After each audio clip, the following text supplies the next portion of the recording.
Hello student, good morning to all. हम पढ़ रहे हैं principles of inheritance and variation, वंशागतिकी और विविधता के सिद्धांत। इसके अंतर्गत हमने मेंडल्स के लॉ के बारे में पढ़ा और मेंडल्स के एक जीन्स या एक लक्षण की वंशागतिकी के बारे में हमने पिछले चैप्टर में पढ़ा।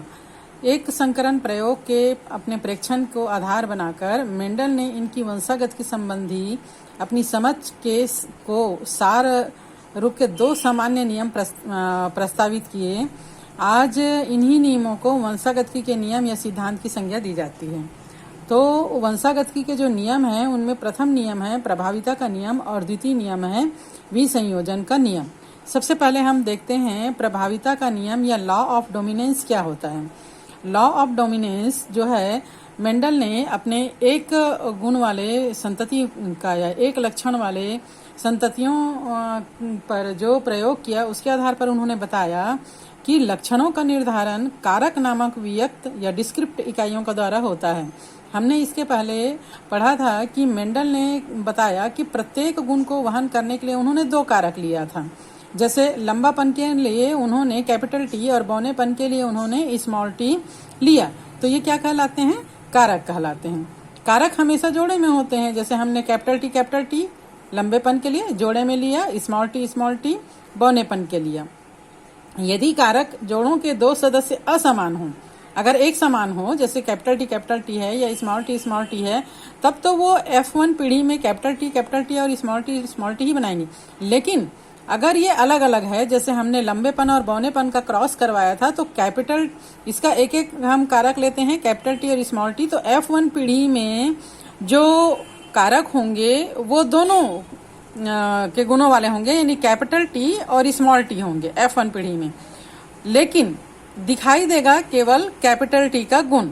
तो इस प्रकार अगर हम दो भिन्न लक्षण वाले कारकों को लेते हैं और उनकी वंशागतिकी होती है, तो F1 जनरेशन में जो कारक दिखाई देता है वह प्रभावी कहलाता है, और जो दबा होता है, जो नहीं दिखाई देता, वह अप्रभावी गुण कहलाता है। इसे ही प्रभाविता का नियम कहा जाता है। जैसे यहाँ पर कैपिटल टी और स्मॉल टी को लेने से प्रथम पीढ़ी में केवल कैपिटल टी यानी कि प्रभावी गुण वाला लंबापन ही दिखाई देता है। तो यहाँ पर प्रभावी जो है वो लंबा और दब्बू या अप्रभावी जो है वो बौना होता है, जो कि स्मॉल टी कारक वाले होते हैं।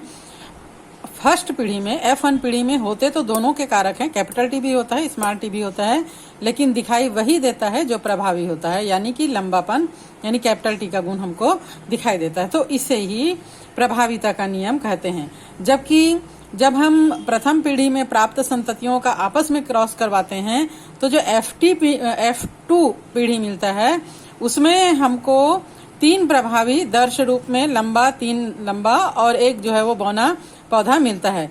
यानी कि बौनापन का गुण जो है वो F1 पीढ़ी में भी था, लेकिन वह अपने गुण को प्रदर्शित नहीं कर पाया, बल्कि उसने F2 पीढ़ी में अपना गुण को प्रदर्शित किया।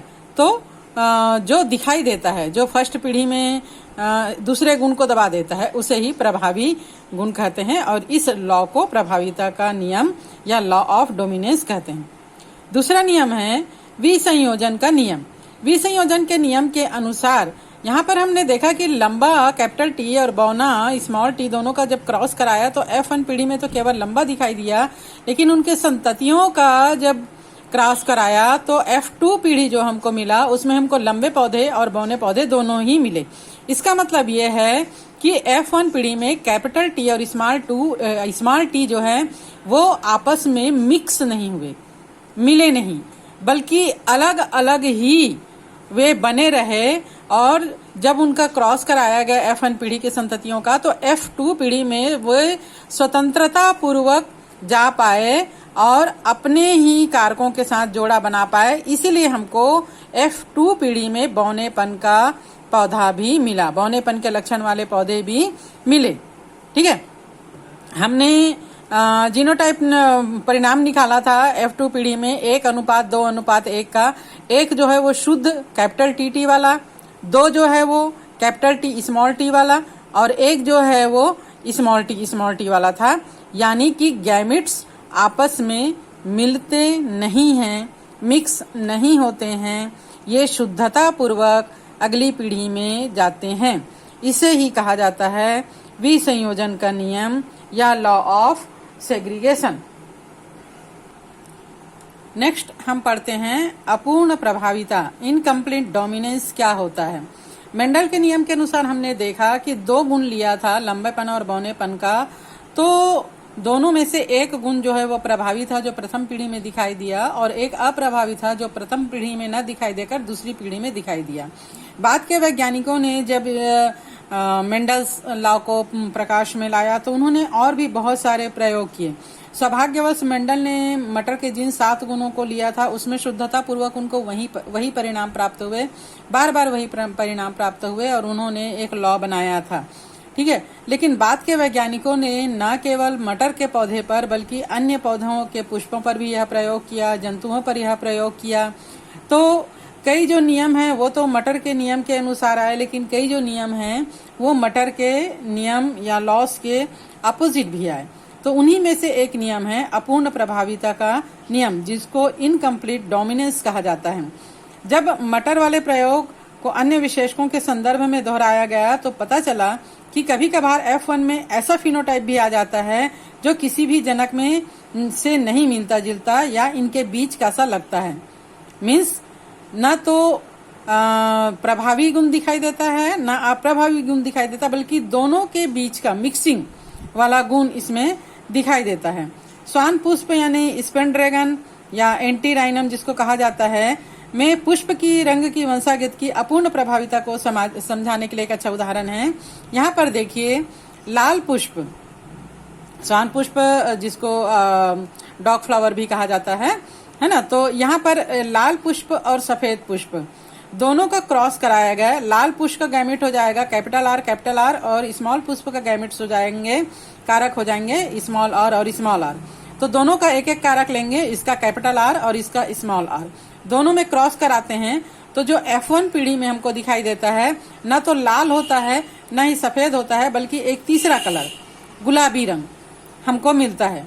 कैपिटल आर स्मॉल आर, ये दोनों रंग का मिश्रण सफेद के साथ लाल जो है वो मिक्स हो गया है। ना तो सफेद ने लाल को दबाया है ना ही लाल ने सफेद को दबाया है, बल्कि एक तीसरा मिक्सिंग कलर हमको यहाँ पर पिंक कलर या गुलाबी कलर मिल रहा है।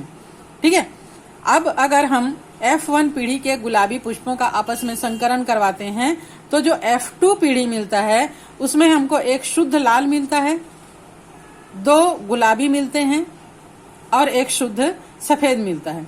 इसका मतलब ये कि कारकों का जोड़ा यहाँ पर F1 पीढ़ी में R का भी है, यानी लाल का भी है कैपिटल आर, और सफेद का स्मॉल आर है।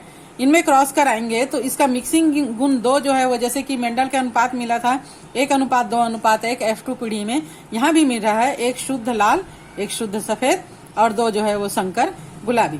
इस प्रकार का जो परिणाम प्राप्त हुआ इसे ही कहते हैं अपूर्ण प्रभाविता या इनकम्प्लीट डोमिनेंस का नियम।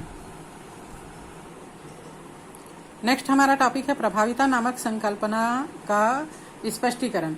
प्रभाविता की व्याख्या हम इस प्रकार ले सकते हैं कि जब 2 विपरीत लक्षण वाले अलील एक जीव में जाते हैं, विपरीत लक्षण मतलब जैसे लंबापन के साथ बौनापन गया, तो उसमें सिर्फ एक ही बाह्य रूप से दिखाई देता है और दूसरा जो है वो होता जरूर है लेकिन दबा हुआ होता है। इसी आधार पर कुछ अलील प्रभावी और कुछ अप्रभावी होते हैं, यानी जो दूसरे के गुण को दबाकर दिखाई देता है वो प्रभावी और जो दबा हुआ रहता है वो अप्रभावी होता है। अब अगर हम अलील की बात करें तो मेंडल ने उस समय जिन्हें कारक या अलील कहा, वो गुण जो है वो जीन्स में छुपे होते हैं। आज हमको जीन्स की संरचना के बारे में पता चल चुका है, हम इसे डिटेल में आगे के अध्याय में पढ़ेंगे कि जीन्स की संरचना क्या होती है, जीन्स किस प्रकार जीवों के शरीर में होने वाले गुणों का या कार्यों का संपादन करते हैं और उन पर नियंत्रण करते हैं।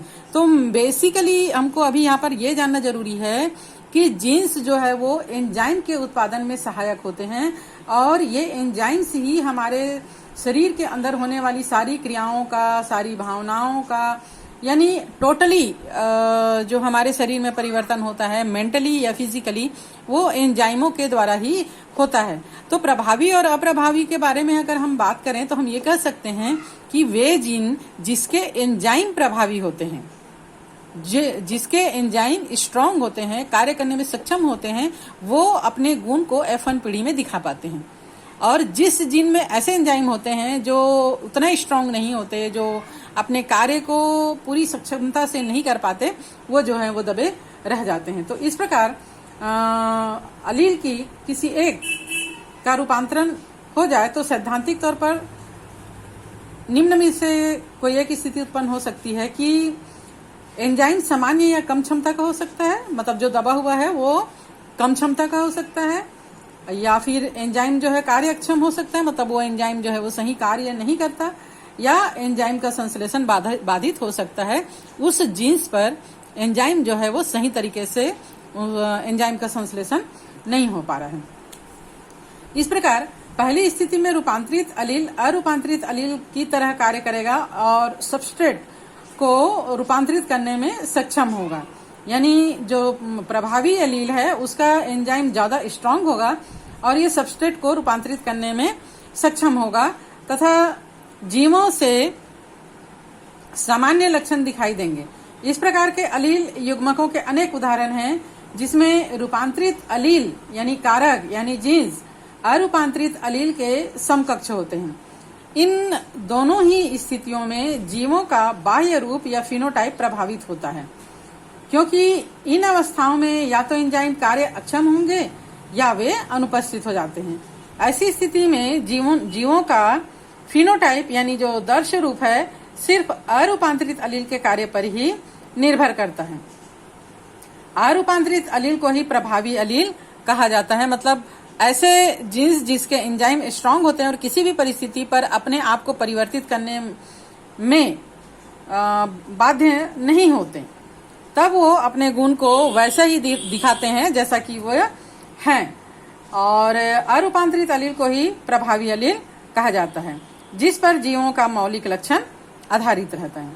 रूपांतरित अलील को अप्रभावी अलील कहा जाता है क्योंकि वे या तो अपना कार्य अक्षम एंजाइम का निर्माण करते हैं या एंजाइम का निर्माण कर ही नहीं पाते, या फिर उनके एंजाइम जो है स्ट्रांगली किसी गुण को प्रदर्शित नहीं कर पाते हैं। तो आज के लिए इतना ही। नेक्स्ट चैप्टर में हम सह प्रभाविता या कोडोमिनेंस के बारे में पढ़ेंगे।